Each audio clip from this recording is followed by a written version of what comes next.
Hello students, welcome to all students in our English classes. तो students, अपन चल रहे थे क्लास 12th की रेनबो बुक की तरफ, जिसका हमने फर्स्ट चैप्टर जो वाटर था कंप्लीट करा दिया था। अब हम चलते हैं सेकंड चैप्टर की तरफ, जिसका जो टाइटल है वो है ए रूम 10/8। और ये जो रूम 10/8 है, ये जो दिया हुआ है रूम 10/8, इसका अर्थ होता है एक कमरा जो कि 10/8 का है। तो स्टूडेंट्स, इसमें क्या होता है, इसकी जो मेन थीम है इस चैप्टर की वो ये है कि मनुष्य यानी जो ह्यूमन बीइंग है वो जैसा बोएगा वैसा ही काटेगा। अर्थात हम जैसे कर्म करेंगे वैसा ही हमको फल मिलेगा। इसमें भी ऐसा ही होता है। इसमें एक छोटा सा परिवार होता है, मिस्टर मलिक, मिसेज़ मलिक और उनके बच्चे। तो वो क्या है कि अपना एक न्यू हाउस यानी नया घर कंस्ट्रक्शन करवाते हैं। तो उसमें एक रूम को लेकर उनकी जिदा बहस चलती रहती है। जो आर्किटेक्ट है यानी शिल्पकार है, उससे मिसेज़ मलिक हमेशा यही बात कहती रहती हैं कि रसोई के पास जो ये कमरा होगा ये एक स्टोर रूम होगा, जिसका जो साइज़ है वो 10/8 का होगा।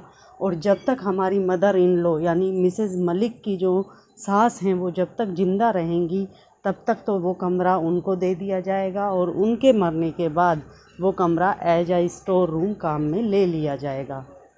लेकिन ये जब तक वो उस मकान में रहने लगे तब तक उनकी मदर इन लॉ तो मर ही चुकी थी।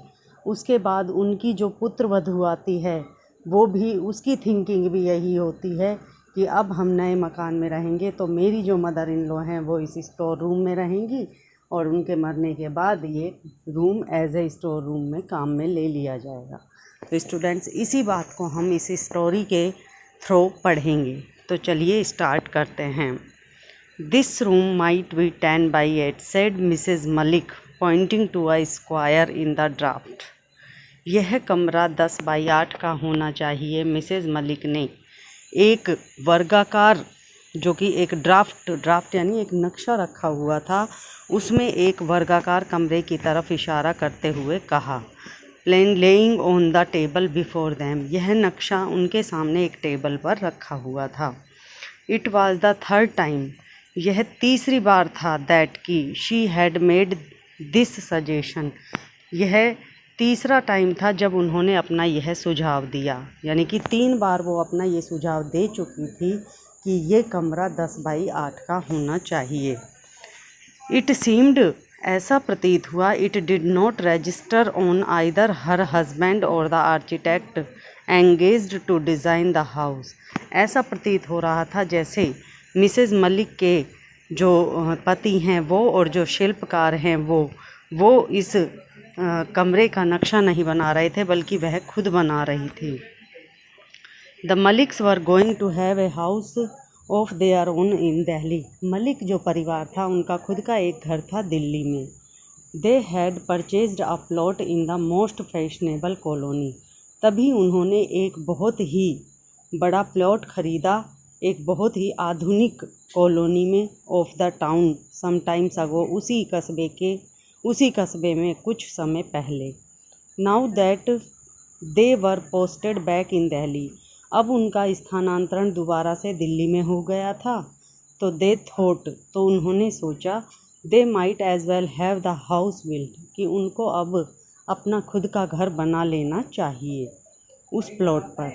इन हर हार्ट ऑफ हार्ट्स, उसके हृदयों के हृदय में, Mrs Malik also decided that, यानी जो मिसेज़ मलिक थी उन्होंने ये अपने हृदय में निश्चय कर लिया था कि after completion of the house, कि इस घर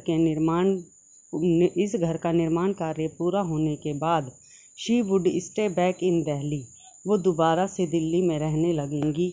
even if her husband was transferred, चाहे उनके हस्बैंड यानी उनके पति का स्थानांतरण कहीं पर भी हो जाए, टू अनोदर स्टेशन, यानी कि कहीं और भी हो जाए। She was sick of their posting, वह उसकी अलग अलग जगह पर स्थानांतरण से बहुत परेशान हो चुकी थी। Every other year they were moved to a new place, हर एक साल, हर नए साल वो एक नए स्थान पर चले जाते थे। Now that the children were grown up, अब उनके जो बच्चे थे वो भी बड़े हो चुके थे। It was not desirable to shift them from school to school, और अब बड़े बड़े बच्चों को एक स्कूल से दूसरे स्कूल में शिफ्ट करना बहुत मुश्किल हो गया था।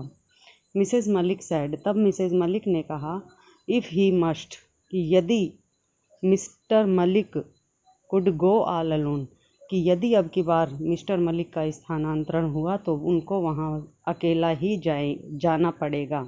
She would settle down permanently इन दिल्ली, अब मिसेज़ मलिक तो अपने बच्चों के साथ दिल्ली में ही परमानेंट रूप से स्थित हो जाएंगी विद द चिल्ड्रन, बच्चों के साथ। She would have her mother in law for company, और उनकी सहायक के रूप में वो अपनी सास को अपने साथ ले लेंगी।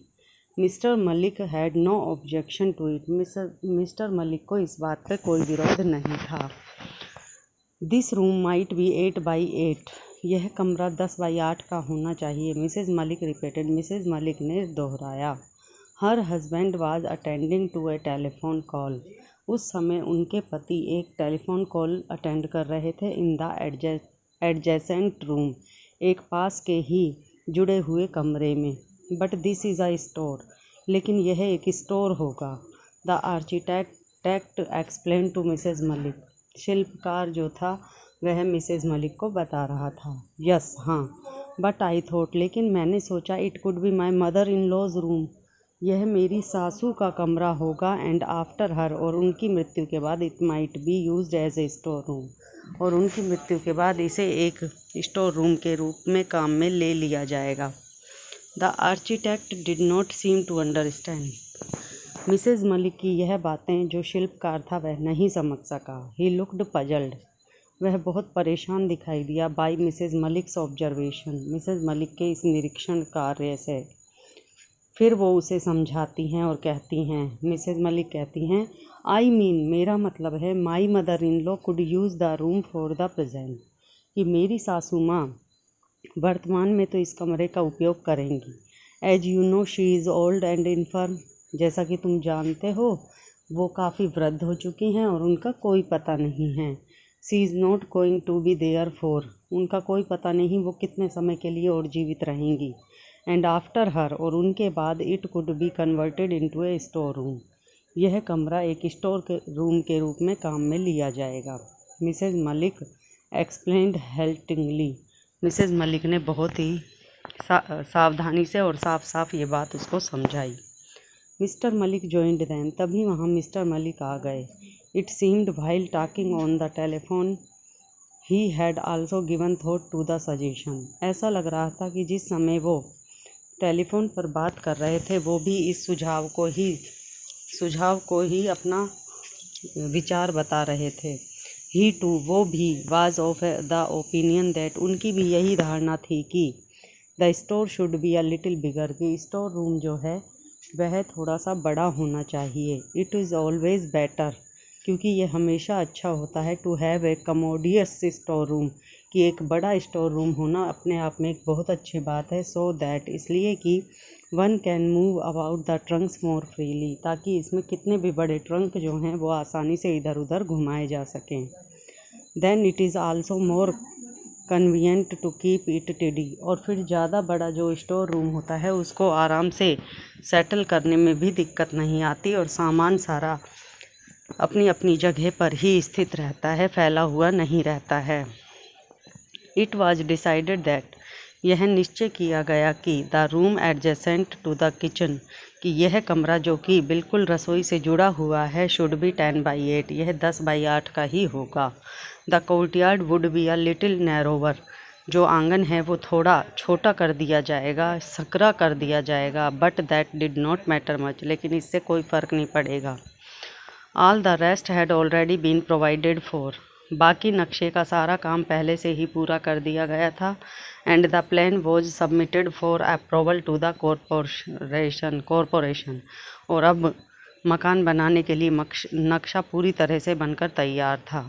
Mrs Malik took an untiring interest in the construction of the house, Mrs Malik जो थी वो इस मकान के निर्माण कार्य में कभी न थकने वाला हिस्सा ले रही थी।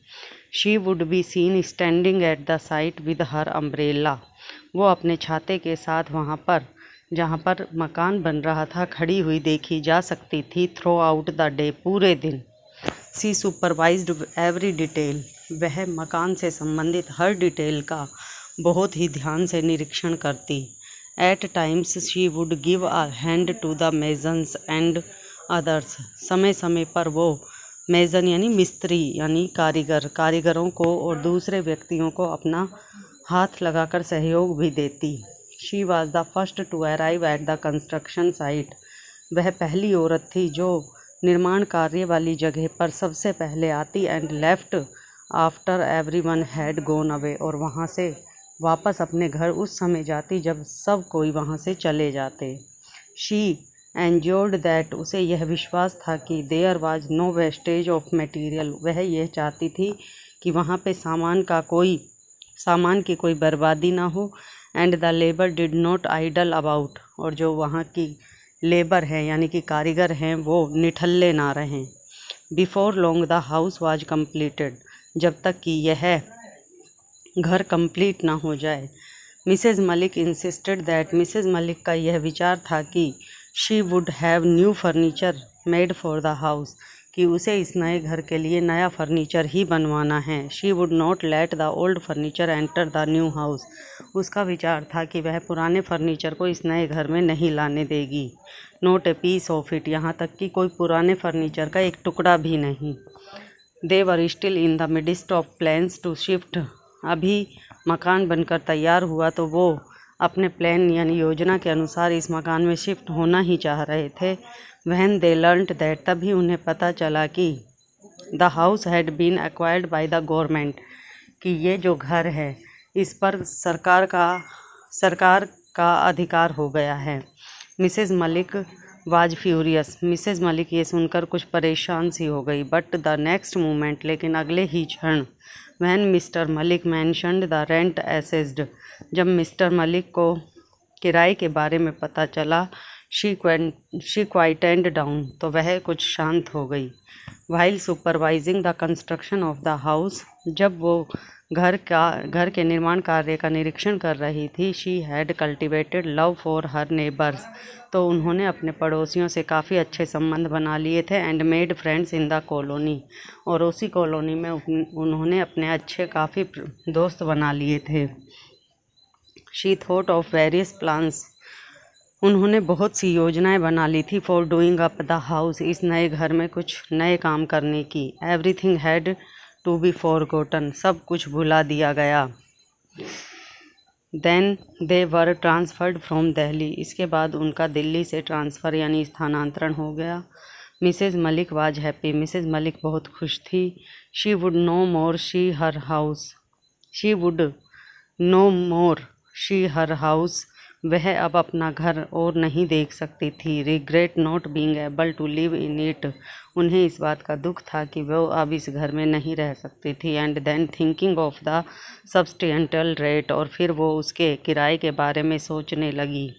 Feel consoled. वो कुछ परेशानी सी महसूस करने लगी। Transferred from one place to another. एक स्थान से दूसरे स्थान पर स्थानांतरण। They had to wait for many more years for another term of posting in Delhi. अब उन्हें दिल्ली में पोस्टिंग के लिए और ज़्यादा इंतज़ार करना पड़ेगा। In the meanwhile. इसी बीच Mrs Malik's mother in law passed away. इसी बीच मिसेज़ मलिक की जो सासू माँ थी वो उनकी मृत्यु हो गई। Their daughter had been married. उनकी बेटी की शादी हो गई। In a way they were lucky that. एक तरह से वो बहुत भाग्यशाली थे। दैट की their house had been rented to the government. कि उनका घर जो था वो किराए पर सरकार के पास था। Private tenants are such a headache. क्योंकि जो निजी किराएदार होते हैं वो तो सिरदर्दी होते हैं। There is no end to their complaints and demands. इन निजी किराएदारों की तो शिकायतों और मांगों का कोई अंत ही नहीं होता है। तो स्टूडेंट्स आज के लिए ये चैप्टर इतना ही। इसका नेक्स्ट जो भाग है वो हम आपको नेक्स्ट वीडियो में रीड कराएंगे। तब तक के लिए थैंक्स।